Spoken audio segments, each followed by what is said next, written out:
When I was 24 years old, in order for me to become an attorney, I had to take a bar exam. Not a bar like you lay on and drink, but they call that bad boy a bar because it bars most people from ever practicing law. Now, I took the New York bar. You can't just walk in, what's up? How y'all doing? Is this where you be Johnny Cochran and all that? Give me a pencil and paper. Let me give it a shot.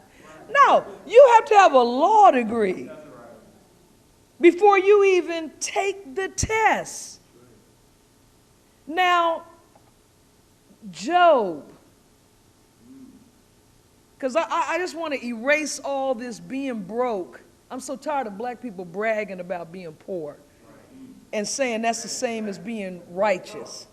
Because there's a lot of wicked broke people and a lot of righteous wealthy people. Yes, Jesus said it would be easier for a camel to pass through an eye of a needle than for a rich man to get into heaven. The reason he said that is because material wealth is a trial. But it's a trial you and I need to expose ourselves to. You don't not do it because it's a test. But let's look at Job. Because there's a myth when you hear Job that he was poor.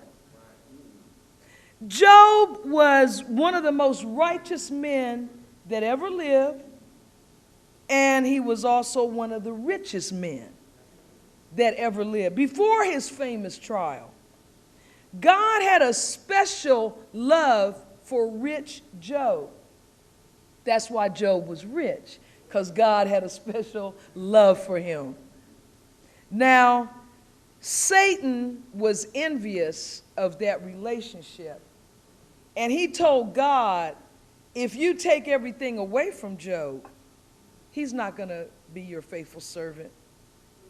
Because God had asked Satan, have you considered my servant Job? Now, Job had 7 sons and 3 daughters. That's 10 children. So he was in a serious marriage. Job had 7,000 sheep. This is according to the Bible. He had 7,000 sheep, 3,000 camels, 500 yoke of oxen, and 500 what they call she-asses, and another 500 males. Now, beloved,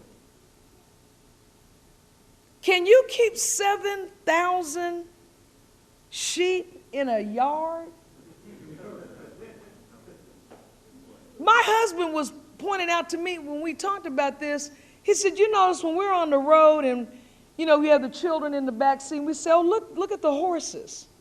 And you'll look over and you'll see a farm, and you might see 5 or 6 horses, and you just see all of this land.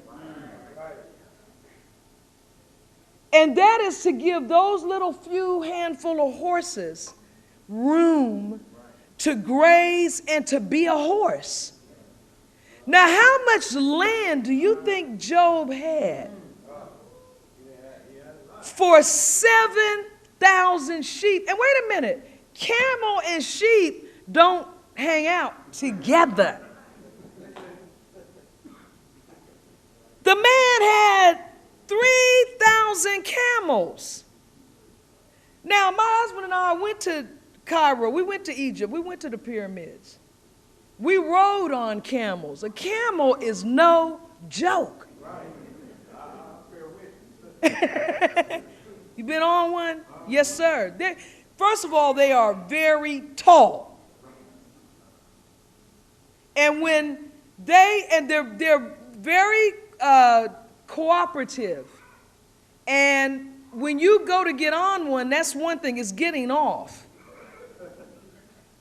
Because when it's time to get off that bad boy, what they do when they kneel, they go down front. So you have to pull back when he goes down. Otherwise, you would just fall over on your head and break your neck because that's how high up you are. And they run like horses.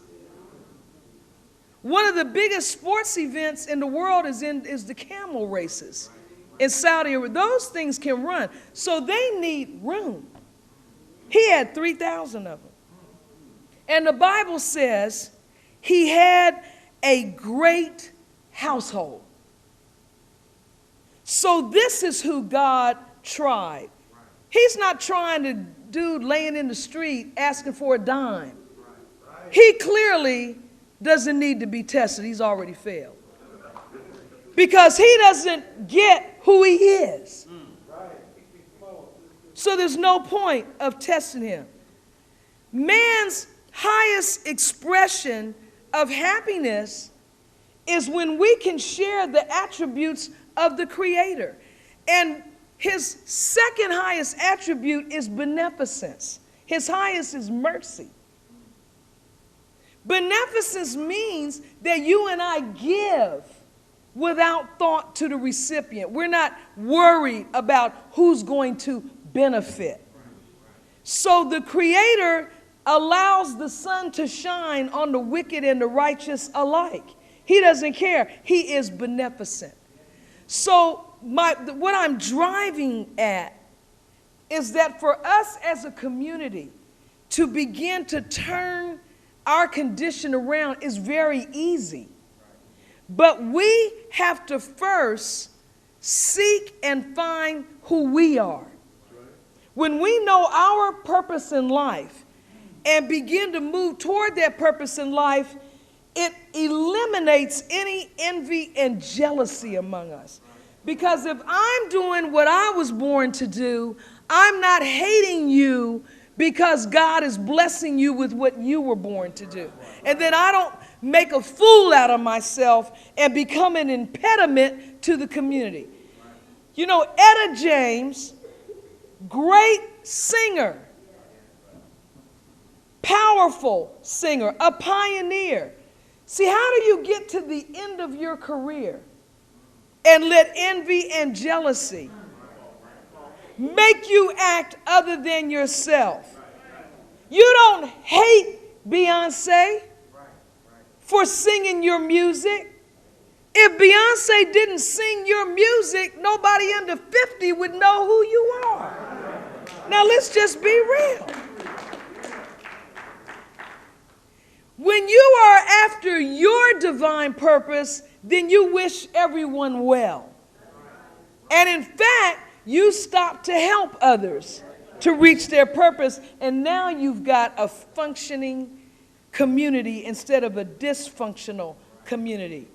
And that's what makes Minister Farrakhan a living legend, to stand up among us when so many forces come against our ability to think well of ourselves and to do for ourselves.